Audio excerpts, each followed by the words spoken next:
这塘里的8万斤草鱼2块5一斤，今天必须卖给村里人。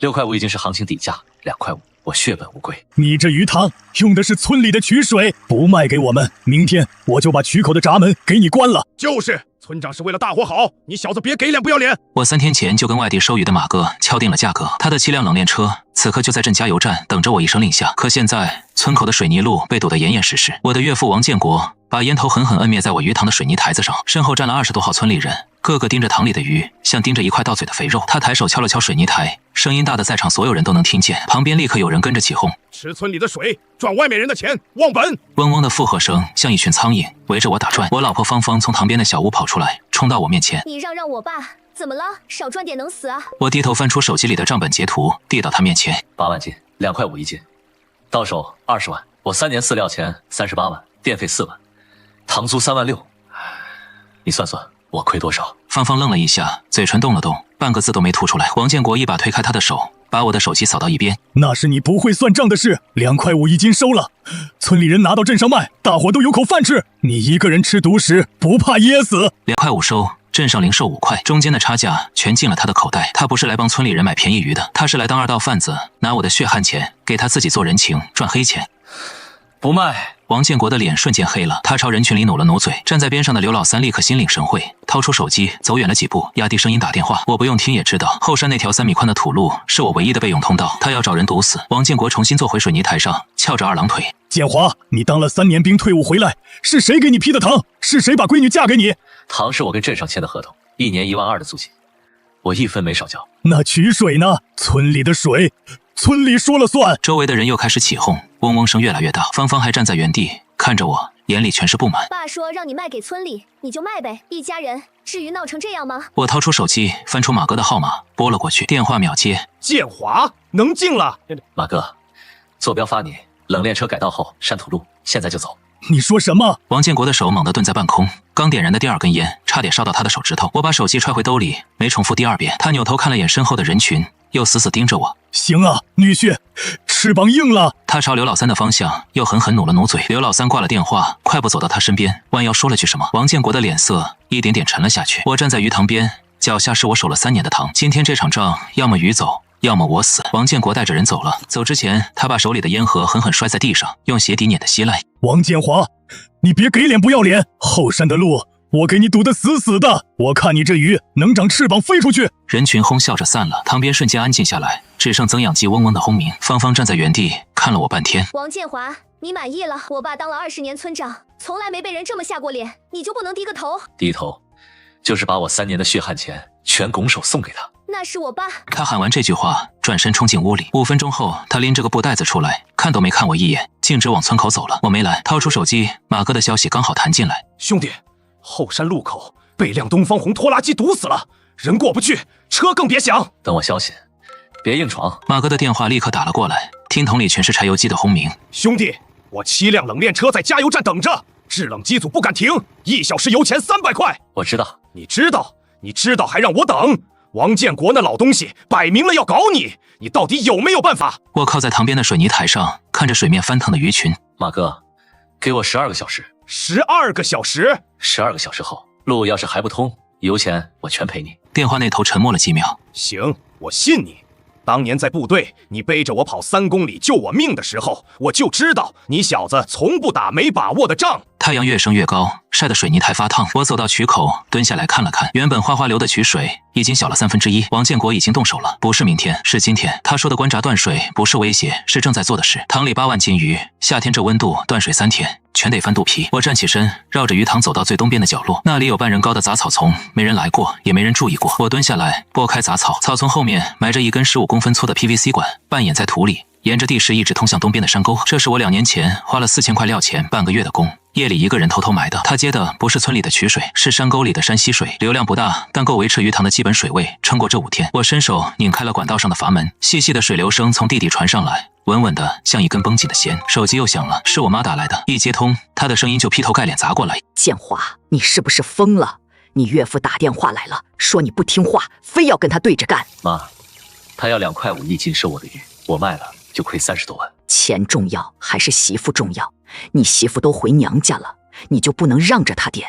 她是长辈。妈，我让了这一次，就有下一次。你这个孩子，怎么跟你爸一个驴脾气？电话啪的挂了，我把手机揣回兜里，蹲在杂草丛边，看着塘里的水。3年前我退伍回来，所有人都笑我说放着城里的保安不干，回村里养鱼，脑子坏了。只有我自己知道，我想靠自己的双手在这个村子里扎下根。我以为结了婚有了家就有了根，现在才知道根要是扎在烂泥里，只会烂得更快。太阳慢慢往西斜，下午3点，院门口传来脚步声。我抬头，是隔壁的老周。老周跟我爸一辈的，种了一辈子地。去年他老伴做手术，我借了他3000块。他站在门口，搓着手，浑身不自在。建华，周叔，进来坐。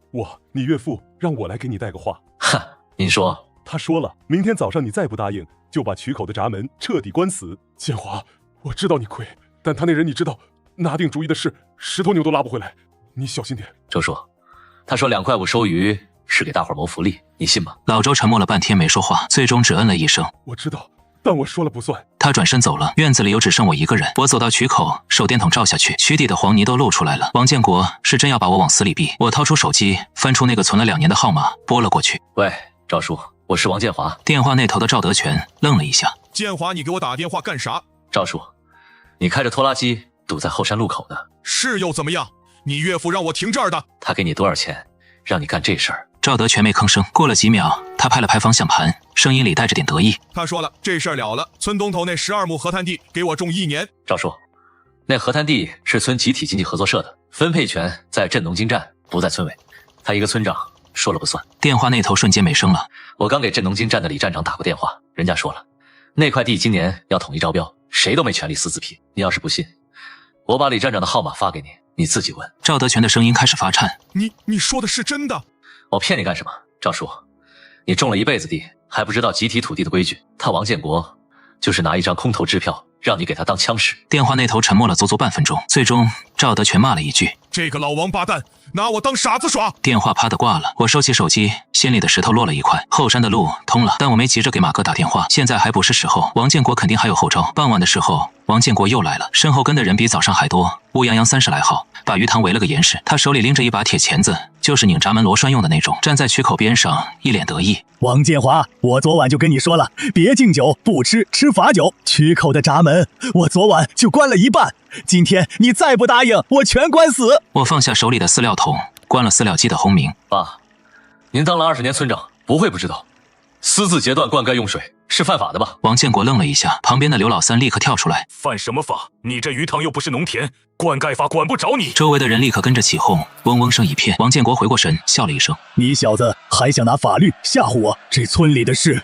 什么时候轮到法律管了？他把铁钳子往地上狠狠一杵，声音震得周围都安静了。我今天把话撂这儿，你这8万斤鱼，要么2块5卖给村里，要么就烂在塘里。后山的路我堵了，前面的路我也堵了，我看你能让鱼长翅膀飞出去。人群里立刻有人哄笑起来，飞出去！哈哈哈！我扫了一圈那些人的脸，有几个是真跟着起哄的，有几个低着头不敢看我，他们是被王建国叫来充数的，未必情愿。我往前站了一步，开口，声音不大，但足够所有人听见。爸，我再问您一句，2块5收我的鱼，您是自己留着吃，还是拿去镇上卖？王建国的脸瞬间僵了。刘老三又要跳出来，我抬手指着他：我跟岳父说话，轮得到你插嘴？刘老三的嘴张了张，硬生生把话憋了回去。我看着王建国，又问了一遍：您收了这鱼，到底是干什么用的？王建国的脸涨得通红。我给村里人谋福利，2块5一斤的草鱼，他们上哪儿买去？给村里人谋福利，2块5从我这儿收走，到镇上零售至少5块，中间2块5的差价进了谁的口袋？您当着大伙的面说清楚。四周瞬间安静了，那些起哄的人瞬间不笑了，互相看了看，脸上的表情全变了。原来不是给他们谋福利，是村长自己要赚差价，拿他们当枪使。王建国的脖子上青筋直接蹦了起来，他跨前一步，手指头差点戳到我鼻子上。王建华，你什么意思？你是说我坑他们？我没说，是您自己对号入座。这句话一出来，王建国彻底炸了，他猛地转过身，冲着人群喊：你们别听他胡说八道，我是为了你们好，外面卖6块5，我帮你们2块5拿到，你们还不领情？人群又开始嗡嗡起来，但声音比之前小了太多。东头的张会计小声嘀咕了一句：可他不卖，咱也买不着啊。王建国没听见，他回过头瞪着我，眼睛里全是血丝。最后通牒，今天中午12点之前，你不答应，我把闸门彻底关了，你那鱼爱死不死。说完，他一甩手，带着人走了。刘老三落在最后面，走到我身边，左右看了看，压低声音：建华，我是看你爹的面子，提醒你一句，你岳父昨晚给镇水产站的老孙打了电话，你要卖鱼得有检疫证明，那东西老孙说了算。他说完，小跑着追上了人群。我站在原地，攥紧了拳头。断水堵路，现在又要卡我的检疫证明。王建国，你是真要把我往死里逼？我掏出手机给马哥打了个电话。马哥，你认不认识市里水产质检那边的人？怎么了？这水产站被我岳父打过招呼了，不给我开检疫证明。电话那头沉默了3秒。你这个岳父是真心要弄死你啊！检疫的事我来想办法。市里有个科长欠我人情，但你得保证鱼没问题。真查出毛病，我人情债白搭。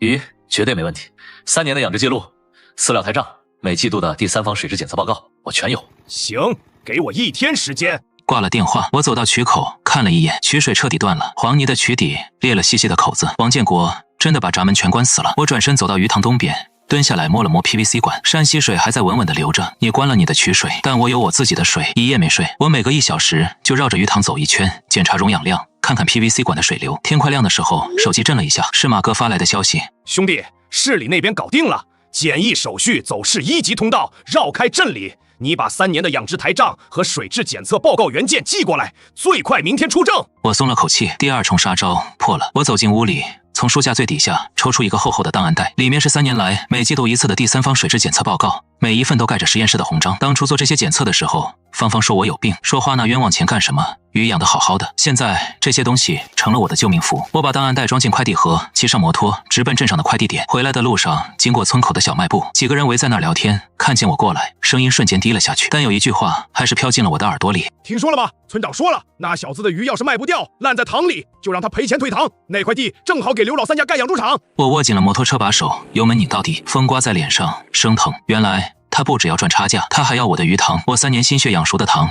他要直接抢过去。回到鱼塘，刚停好摩托，院门口就传来了汽车喇叭声。一辆黑色皮卡停在门口，车上下来2个人，走在前面的是镇水产站的老孙，后面跟着个年轻人，手里拿着个网兜。老孙笑眯眯地朝我走过来，手里夹着烟。建华，听说你今年要出塘，我来看看鱼的情况。他的目光扫了一圈院子，没看见芳芳，又收了回去。我靠在摩托上看着他。孙站长来的正好，鱼很健康，您随便看。他假模假式地绕着鱼塘走了半圈，那个年轻人蹲在水边，用网兜捞了2条鱼上来，看了看，又放了回去。老孙走回来，脸上的笑收了一半。建华，你这批鱼要出塘，得有我这边开的检疫合格证明，你知道吧？知道。那个最近上面查得严，你这塘的水源好像有点问题。我听说村里的渠水被人为调控了，水质不稳定，我这边不太好开证明啊。我还没开口，屋里传来了脚步声，芳芳走了出来，她不知道什么时候回来的，走到老孙身边，张口就说：可不是嘛，水都快断了，这鱼还能达标？孙站长，这证明可不能乱开。对，就是这个意思。要不你先把水源的问题解决了，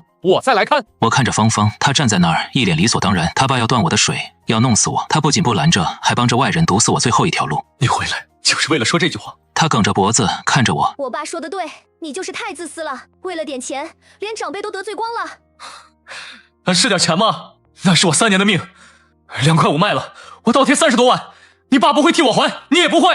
那你也不能跟我爸对着干。他喊完这句话，转身就走。院门口停着一辆面包车，是他弟王峰开的。他拉开车门，坐了上去。临走前，他摇下车窗，看着我：王建华，我爸都给你安排好了，前面的路你走不通，后面的路你也走不通，你好好想想，30万算什么？你要是把这个家也搭进去，有你后悔的。面包车一溜烟开走了。老孙站在原地，一脸尴尬，干咳了2声，转身就往皮卡走。那什么，建华，我回头再来。检疫的事，你水源稳定了再说。院子里又安静了，增氧机的嗡嗡声在热浪里显得格外刺耳。我站在太阳底下，后背的汗把整件 T 恤都溅透了，心比后背还凉。3年婚姻，4年感情，原来在他心里，我连他爸的一点面子都比不上。我掏出手机给马哥打了个电话：马哥，台账我已经寄出去了，检疫的事儿麻烦你再催催。放心，兄弟，包在我身上。对了，后山那辆拖拉机还在那儿吗？不在了，赵德全自己开走了，路通了。我靠，可以啊，兄弟，你怎么搞定的？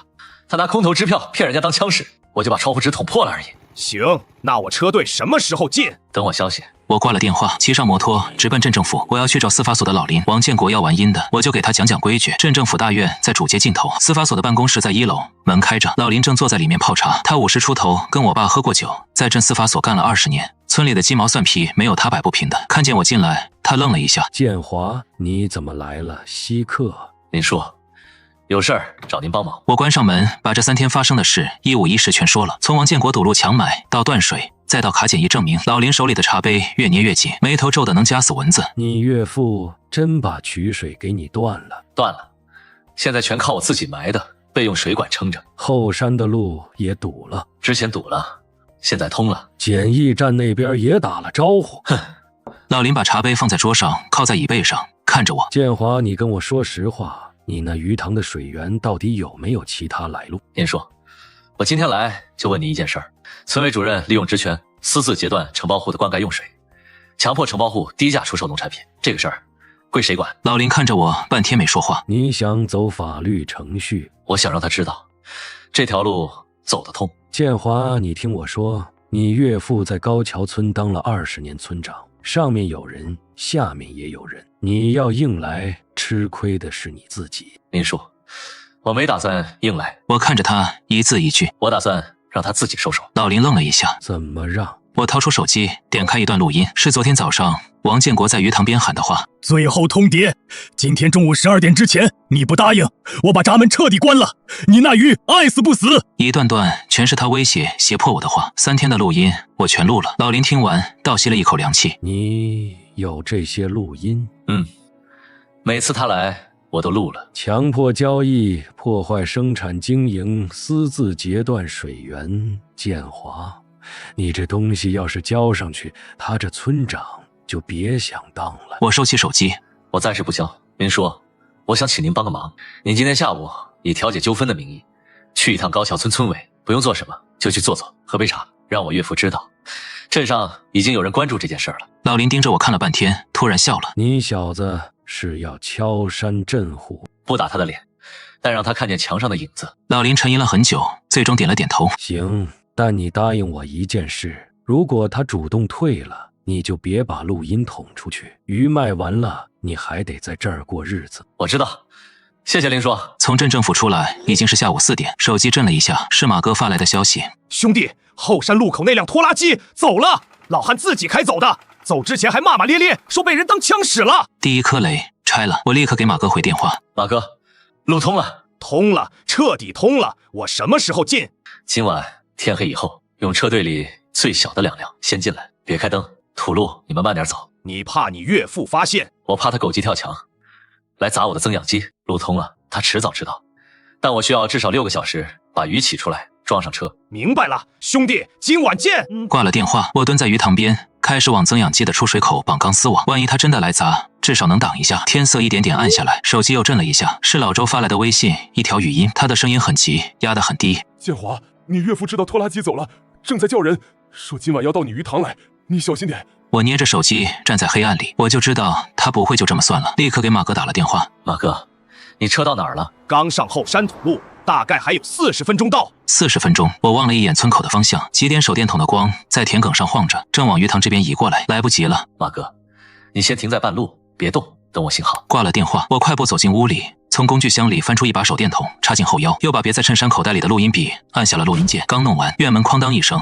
被人踹开了。王建国走在最前面，身后跟了7、8个人，比白天少了一大半。之前那些充数的老实人没来，剩下的全是刘老三那一伙的。他站在堂屋中间，手里拎着一把铁丝钳，就是捡增氧机线缆用的那种。屋里的灯把他的影子拉得老长。拖拉机怎么回事？不知道，赵叔自己开走的。你放屁！他猛地把铁丝钳往桌上一拍，桌上的茶杯跳了一下，哐当一声摔在地上，碎了。赵德全给我打电话了，说有人告诉他河滩地不归村委分，谁跟他说的？不是你是谁？我没说话，他往前迈了一步，死死盯着我。王建华，我闺女4年前嫁给你的时候，你穿的什么衣服，骑的什么破摩托？你这鱼塘，要不是我开口跟镇上打招呼，能批给你一个退伍兵，你真以为你那几年兵当出个将军来了？刘老三在旁边立刻帮腔，就是。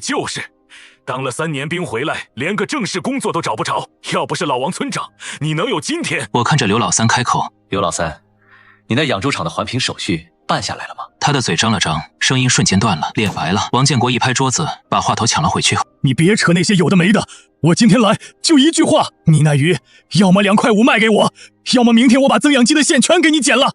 8万斤鱼，3天之内全翻肚皮。铁丝钳在灯光下反着冷光，我看着他一字一句，爸，您知道故意毁坏他人财物超过5000块就够刑事立案了吧？8万斤鱼，按市价6块5，52万。你威胁我？我提醒你。你提醒个屁！他猛地抓起桌上的铁丝钳，转身就往门外冲。去，把增氧机的电线全给我剪了！他冲着刘老三几个人喊，可那几个人互相看了看，谁也没动。刘老三吞了口唾沫，小声说：“老王，要不再商量商量，万一真闹出事来，商量？我跟他商量3天了，商量出个屁！王建国骂了一句，自己冲了出去，直奔鱼塘边的增氧机。我立刻追了出去。月光下，他弓着腰在增氧机旁边摸索电线，铁丝钳的口已经张开了。爸，你要是剪了，我现在就报警。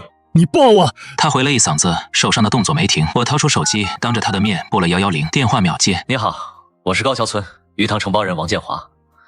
现在有人正在破坏我的养殖设备，意图损毁我8万斤成品鱼，地址在……我话还没说完，王建国的动作猛地顿住了，他直起腰，手里还拿着铁丝钳，借着月光死死盯着我。你真报了？报了。他就那么站在增氧机旁边，嘴唇哆嗦了2下。半天，他把铁丝钳狠狠扔在了地上。行，好，王建华，你行。他转身走的时候，狠狠撞了一下我的肩膀。走出几步，他停下来，没回头。你等着，你那条后山土路是你私自挖的，占了林地，我明天就让镇上的人来查，罚款加拆除。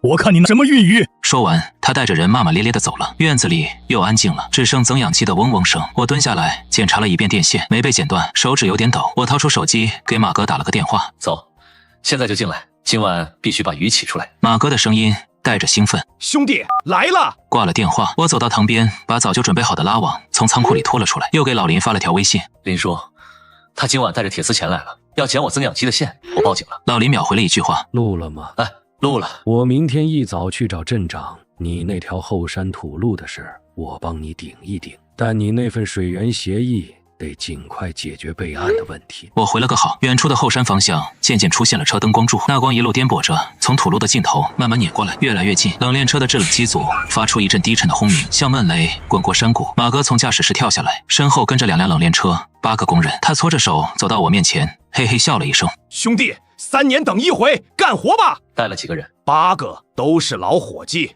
拉网捕鱼的活儿干过不下20次。够了。我看着天边凌晨1点，离24小时窗口期结束还有3个小时。天亮之前，8万斤全部装车，没问题。马哥一挥手，8个工人立刻脱了外套，跳进了塘里。齐腰深的水，夜里凉得刺骨。我也脱了鞋，跳进水里，双手攥着拉网的绳索，跟着工人一起使劲往岸边拖。网里的草鱼瞬间翻腾起来，尾巴甩起的水花糊了我满脸，不知道是水还是汗，3年的心血全在这张网里了。凌晨3点，鱼塘被车灯照得雪亮，3辆冷链车的箱门大开着，里面铺满了碎冰，冒着白气。过磅、装车、加冰、封门，工人们的动作行云流水，没有一丝停顿。马哥站在磅秤边，拿着个本子，一笔一笔记着数。我站在水里，一趟趟的拉网，脚底的淤泥滑得很，摔了2跤，浑身都是泥，也顾不上擦，脑子里只有一个念头：再快点，天亮之前必须把鱼全部装完。最后一网了，往左拉，拉紧！马哥站在塘埂上，扯着嗓子喊。我和工人们一起咬着牙把最后一网鱼拖上了岸。天边已经泛起了鱼肚白，一条白线从东边的山头上慢慢扑了过来。我坐在塘埂上，大口喘气，浑身湿透了，裤子上糊满了鱼鳞和泥巴，手磨破了，火辣辣地疼，但心里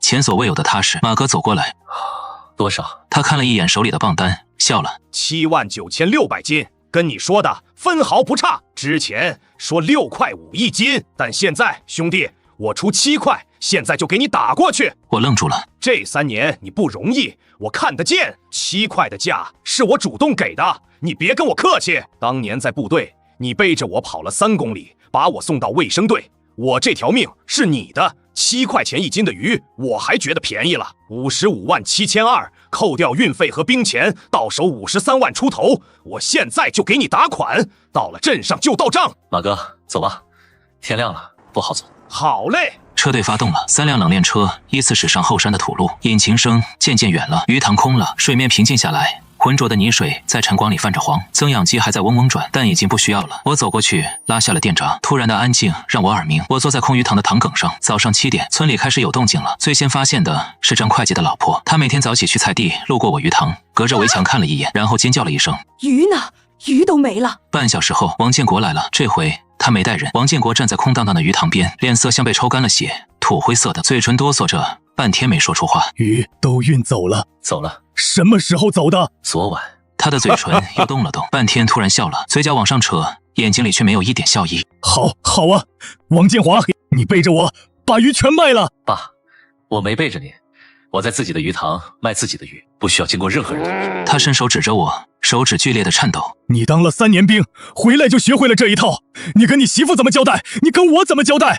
我跟您没什么需要交代的。这句话一出来，他他的脸彻底变了颜色。他走到水泥台子旁边，一脚踢翻了上面的饲料桶，桶滚了2圈，撞在增氧机的底座上，发出一声闷响。好，你厉害，你翅膀硬了，你等着，我让芳芳跟你离婚。他指着我的鼻子，喊完这句话，转身就走，走得特别快，像是怕在我面前多待1秒就会彻底失控。他的背影消失在院门口的时候，我听见他在外面重重的咳嗽了一声，像是被什么东西卡住了喉咙。我没追出去，手机震了一下，是银行发来的转账通知，537200元。我盯着那串数字看了很久，3年，饲料钱、电费、糖租、鱼苗钱、药钱，所有的债全清了，还净赚了3万多。我把手机锁了屏，揣回兜里。中午的时候，老林给我打来了电话，建华，鱼卖了，卖了。你岳父知道了？知道了，刚来过。老林在电话那头沉默了一会儿。今天早上你岳父来镇上了，没找我，直接去了镇长办公室，说你私自修路占用林地，要镇上来查封你那条后山土路。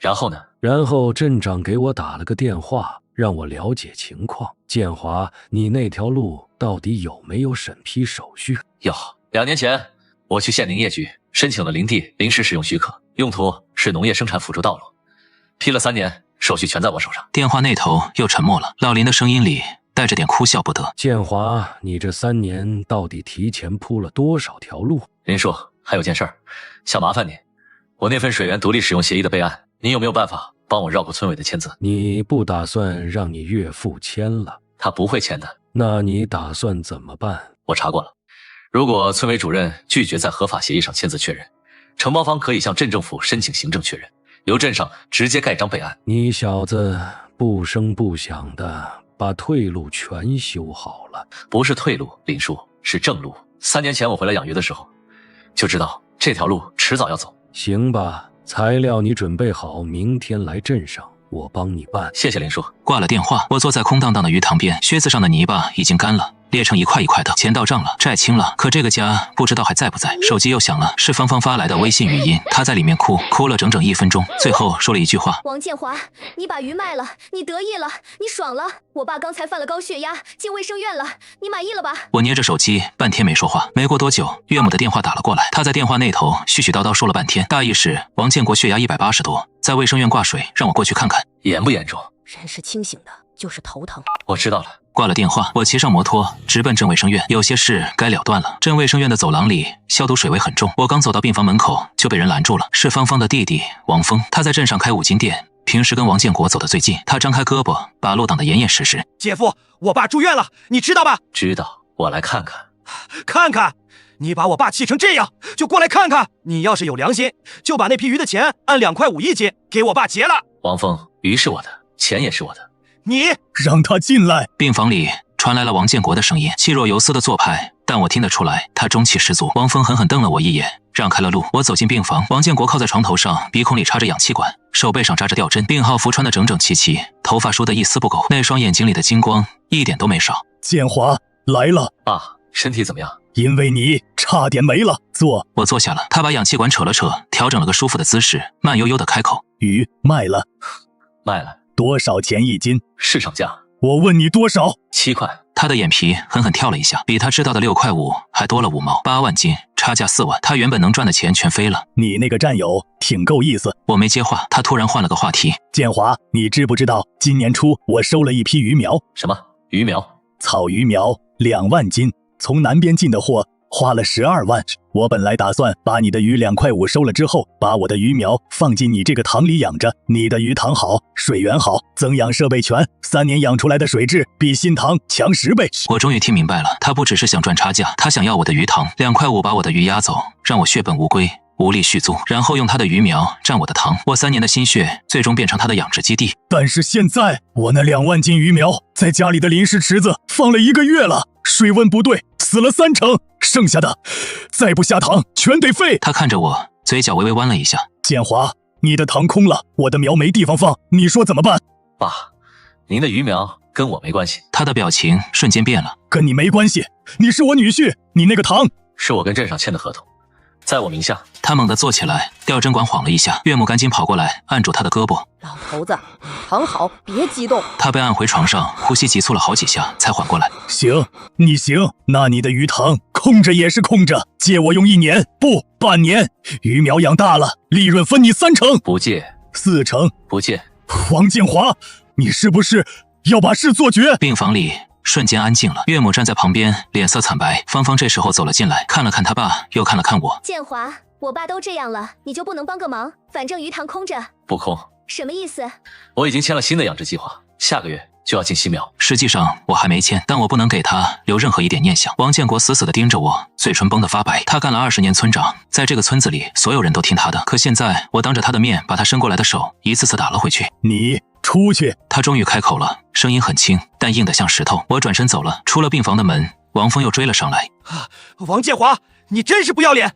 我爸病了你不管，连糖都不借，你信不信我让我姐跟你离婚？这话应该让你姐自己来跟我说。他气得脸都红了，没再追上来。我走到走廊尽头，芳芳坐在长椅上，手里攥着一杯豆浆，已经凉了，杯壁上全是水珠。我在她旁边坐下来。芳芳，你说协议我已经拟好了。我把手机里的离婚协议发给了他。房子和车都归你，鱼塘的收入和债务归我自己，我什么都不要你的。他盯着手机屏幕看了半天，抬起头，眼睛红了，但没有眼泪。建华，你真觉得过不下去了？你觉得呢？我不知道，我觉得你受了委屈，你恨我爸，我理解，但你就不能什么？不能带着我一起走吗？这句话出来的时候，他的声音终于带上了颤抖。芳芳，出堂那天，如果你站在我旁边，不用帮我说话，你就站在那儿，站在我这边，今天这个协议就不会存在。他攥着杯子的手松开了，豆浆杯掉在地上，淡黄色的液体洒了一片。我是你老婆，我真的是你老婆。你也是他闺女，4年了，每一次他跟我起冲突，你选的都是他，我不怪你选他。他养了你20多年，我没有资格要求你选我，但我有资格选择不再被夹在这里面。他捂住脸，肩膀一抽一抽的。我站起来，协议你拿回去看看，有什么不合理的，我可以改，不着急，不催你。我转身走的时候，他开口了：清水河那个塘，你真的要去？已经签了合同了，下周搬过去。你一个人？一个人。他没再说话。我走出了卫生院，外面的太阳很大，正午的光线直直地砸下来。我骑上摩托，拧了油门，风刮在脸上，很舒服。回到鱼塘的时候，已经是下午。我把屋里的东西一点点收拾起来，自己的衣服、证件，那个装着合同的牛皮纸信封，还有3年的养殖台账，全装进了纸箱里。大件的家具我都没动，留给芳芳。书桌的抽屉里还有2本红色的结婚证，上面的照片是4年前拍的，2个人笑得都很用力。我把结婚证和那个牛皮纸信封一起放进了公文包的最里层。手机响了，是老林打来的。建华，你的水源独立使用协议，镇上同意走行政确认程序了，材料明天来签字就行。谢谢林叔。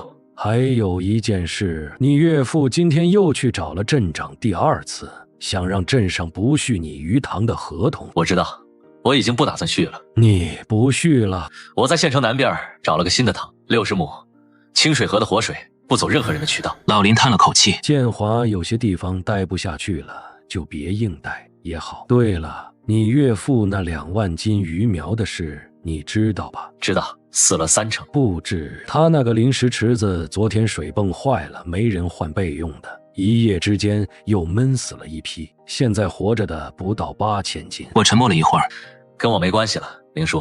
我知道，就是跟你说一声。挂了电话，我给马哥发了条微信：清水河的塘我定了，下周去交接鱼苗的事儿，麻烦你帮我联系一下。马哥秒回了条语音：好兄弟，在哪儿干都一样，哥支持你，鱼苗包在我身上。我把最后一个纸箱封上了袋子，搬到了门口。傍晚的时候，老周来了，他推着一辆电动车，车筐里装着一箱啤酒。看见我，脚步慢了一下。建华，周叔。他犹豫了几秒，还是开口了：你岳父那2万斤鱼苗，最后只活了不到5000斤，今天早上8毛钱一斤，卖给饲料加工厂了。8毛一斤，12万斤的鱼苗，最后卖了不到4000块，血本无归。我脸上什么表情都没有。我知道了。还有，他在卫生院打完吊针回来，把自己关在屋里坐了一下午。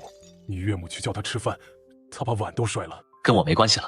我知道，我就是跟你说一声。他推着车走了几步，又回头：建华，你那个清水河的塘，以后要是缺人手，你还记得周哥的电话就行。我看着他走远了，太阳落山了，天边烧起了一片晚霞。我站在鱼塘边，最后看了一眼，塘底的水已经放了一半，淤泥裸露着，在夕阳下龟裂成一块一块的。增氧机的电线盘在地上，水泥台子上还有王建国那天摁灭烟头的黑印。3年，我蹲下来，把手伸进残余的浅水里，水很温，像是什么东西还活着，但也只是体温残留。手机震了一下，是我妈打来的。建华，你真搬走了？搬了。